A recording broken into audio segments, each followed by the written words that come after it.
Jesu li drevna proročanstva i neobjašnjive vizije iz prošlog veka zapravo prikrivena vojno-politička mapa svega onoga što nam se upravo sad dešava pred očima, ili u pitanju samo još jedna vešto sklapana psihološka igra za široke narodne mase?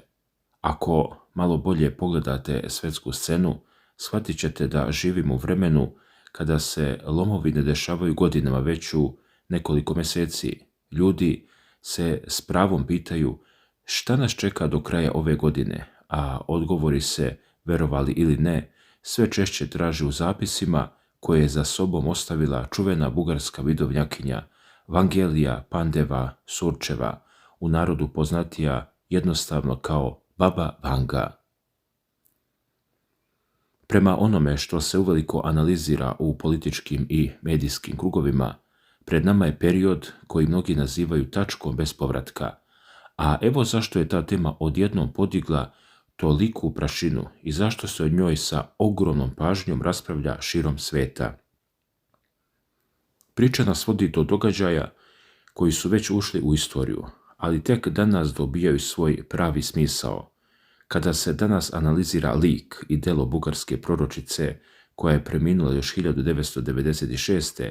skeptici i sociolozi uvek naiđu na isti zid.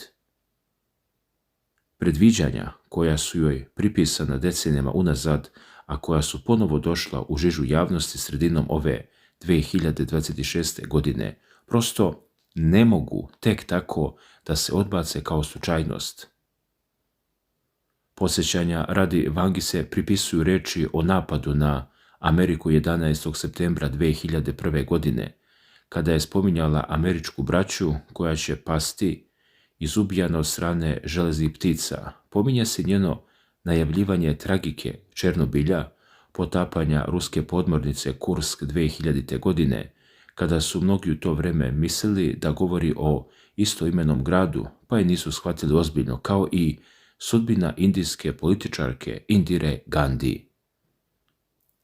Vanga je navodno rekla da će joj njena sopstvena haljina doći glave, što se i obistinilo kada je Gandhi skinula pancir, prsluk ispod tradicionalne odeće i stradala od ruku sopstvenih telohranitelja. Mnogi spominju i tragiku engleske princeze Diane, za koju je tvrdila da će ubiti sopstveno venčanje i da će njih dve umreti gotovo u isto vreme, što se dogodilo u razmaku od svega nekoliko dana tokom avgusta 1997. godine. I tu dolazimo do ključne stvari koja tera na razmišljanje. Zvanična nauka nikada nije do kraja mogla da objasni ovaj fenomen.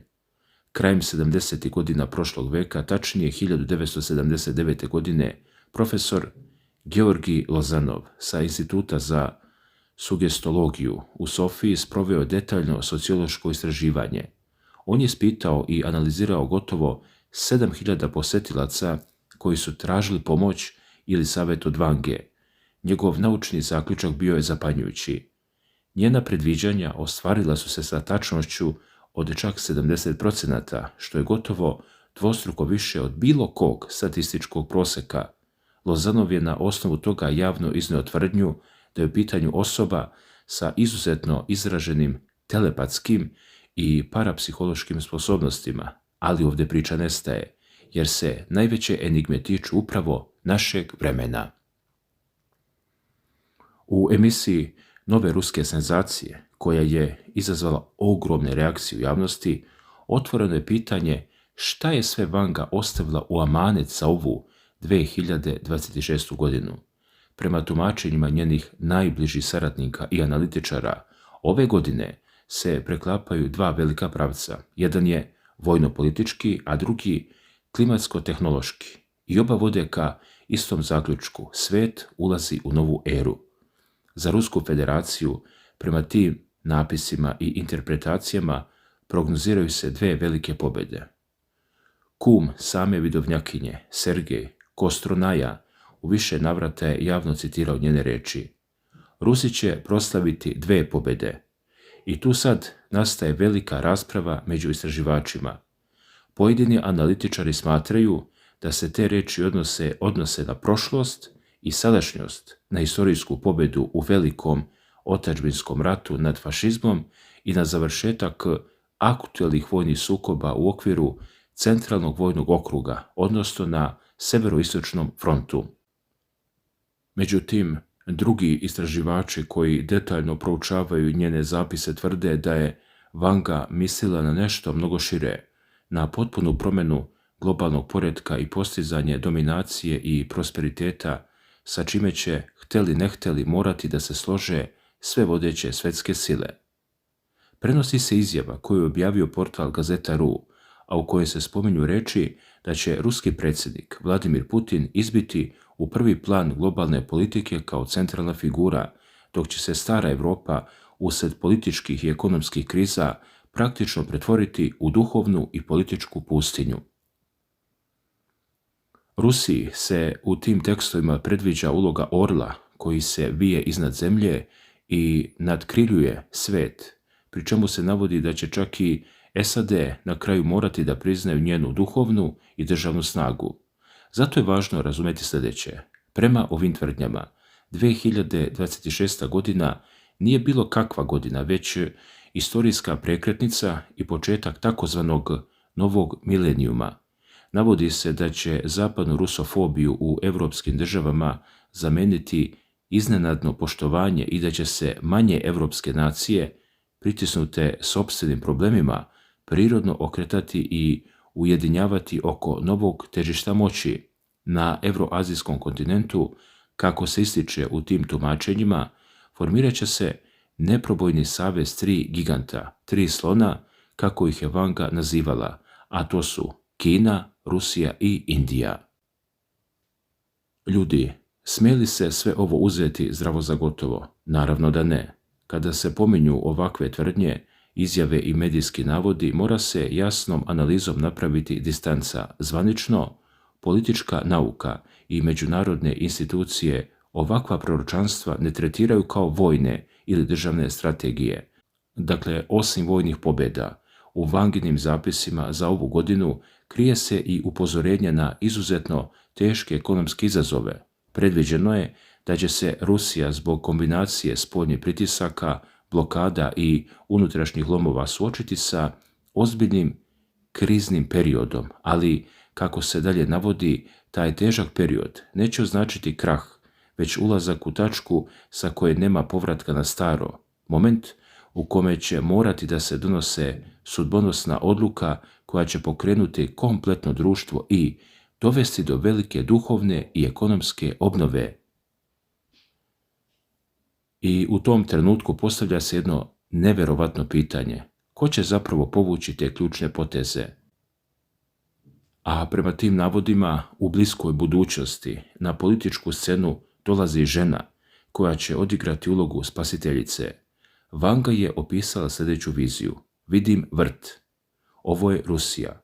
Sneg svuda okolo, mnogo snega. Čujem glasove, muški i ženski. Ne, to nisu glasovi. Sok iz dubina zemlje hrani drveće, neobično proleće dolazi u Rusiju. Tumači ovih zapisa navode da ovo predviđa pojavu moćne ženske figure koja će doći na sam vrh državne vlasti, delujući ruku pod ruku sa vodećim muškim liderom, i to u periodu ranog proleća, čim se sneg otopi. Da li se radi o reorganizaciji vlasti, novom političkom dogovoru ili potpunom preokretu, zvanično nije potvrđeno i ostaje u domenu spekulacija. Ali ovo menja celu sliku. Ako pogledamo širi globalni kontekst, nisu političke borbe jedino što unosi nemir u javnost. U tekstovima koji se pozivaju na Vangina kazivanja, posebna pažnja posvećena je prirodnim nepogodama i tehnologiji. Govorila je o gnevu zemlje, o teškim seizmičkim potresima i klimatskim katastrofama koje bi mogle da zahvate između 7 i 8% ukupne kopnene mase planete Zemlje. A kada danas čitamo vesti o ubrzanom topljenju glečera, dramatičnim promjenama klime ili kada se pogleda kako se, na primjer, Rusko ministarstvo za vanredne situacije angažuje na terenu i suočava sa razornim posljedicama zemljotresa, ove reči iz prošlosti mnogima deluju zastrašujuće blisko, a šta tek reći za mašine i tehnologiju? Jedna od najpoznatijih fraza koja se pripisuje bugarskoj vidovnjakinji glasi: mašine će kontrolisati ljude. Dok su u 20. veku ljudi smatrali da se to odnosi na naučnu fantastiku, danas, kada gledamo kako veštačka inteligencija piše tekstove, sama donosi odluke, prepoznaje lica, upravlja borbenim i privrednim sistemima, te riječi zvuče kao sušta realnost. Pominje se da je upravo ova godina označena kao granica na kojoj čovečanstvo gubi potpunu kontrolu nad algoritmima koje je samo stvorilo. I baš tu nastaje problem koji iz dana u dan sve više plaši skeptike. Ljudi, na sve ovo u zapisima se pojavljuje i jedna tvrdnja koju je nemoguće objasniti alegorijom ili metaforom. Radi se o proročanstvu koje najavljuje veliki kosmički događaj. Prema izveštajima koje prenose pojedini mediji, pominje se da nas ubrzo očekuje nesvakidašnja pojava na nebu. Pominju se razne teorije, od prolaska nepoznatog nebeskog tela ili asteroida blizu Zemlje, pa sve do teorija o kontaktu sa silama izvan naše planete. Istraživači i astronomi za sada nemaju nezvanične ni zvanične potvrde za ovakve tvrdnje, ali činjenica da se u narodnim predanjima tačno spominje kasna jesen ove godine stvara dodatnu napetost. Sa druge strane, moramo se zapitati gde je granica između stvarnih upozorenja i medijske senzacije.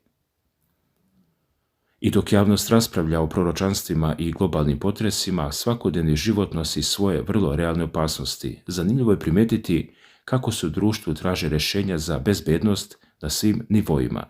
Tako je, na primjer, u domaćim medijskim izveštajima poput onih koje je objavio portal MK u Novosibirsku, zabeleženo da se u Rusiji predlažu radikalne mere na zakonodavnom nivou da se potpuno eliminišu saobraćajne nesreće uzrokovane vožnjom u pijanom stanju. Ovo jasno pokazuje da se države, pored globalnih geopolitičkih strategija, moraju boriti i sa svakodnevnim problemima koji odnose ljudske živote. Kada se podvuče crta i svi ovi tekstovi stave na jedan sto, dobijamo sliku sveta koji se nalazi na velikoj raskrsnici. Sa jedne strane imamo geopolitička pretumbavanja, najave novih saveza, Kine, Rusije i Indije i tvrdnje o potpunom slomu dosadašnje dominacije Zapada. Sa druge strane, suočavamo se sa unutrašnjim ekonomskim izazovima, napretkom veštačke inteligencije, prirodnim katastrofama i misterioznim najavama promjena u samom državnom vrhu. Da li su Vangine reči zaista tačan opis onoga što nam dolazi, ili su ih moderni tumači i mediji prilagodili trenutku kako bi objasnili složene procese koje je teško razumeti? Da li vjerujete da pojedinci mogu sagledati budućnost decenijama unaprijed ili smatrate da je sve ovo samo posljedica spleta okolnosti i vešte medijske manipulacije? Kako je vaše mišljenje o najavljenim promjenama na globalnom planu i Savezu istočnih sila? Napišite svoje stavove i procjene u komentarima ispod ovog videa. Volio bih da čujem šta vi mislite o svemu ovome. Dakle, dragi gledalci, Baba Vanga nam je, kao što je poznato, prema tumačenjima njenih navodnih proročanstava za period od 22. na 23. jul ostavila veoma zanimljiva viđenja. Čuli ste šta smo analizirali. Od mogućnosti 2 ruske pobjede u narednom periodu, pa sve do najavljenih turbulencija koje bi, prema tim tumačenjima, mogle da obeleže kasnu jesen. Ostaje da sačekamo i vidimo da li će se bilo šta od toga zaista ostvariti. Kako tvrde ljudi koji godinama proučavaju i prenose njena proročanstva, veliki deo njenih navodnih predviđanja se ispunio, ali vreme će pokazati da li će tako biti i ove jeseni, kao i do kraja ove godine. Hvala vam na pažnji, čuvajte sebe i svoje najbliže, svako dobro i vidimo se u narednom videu.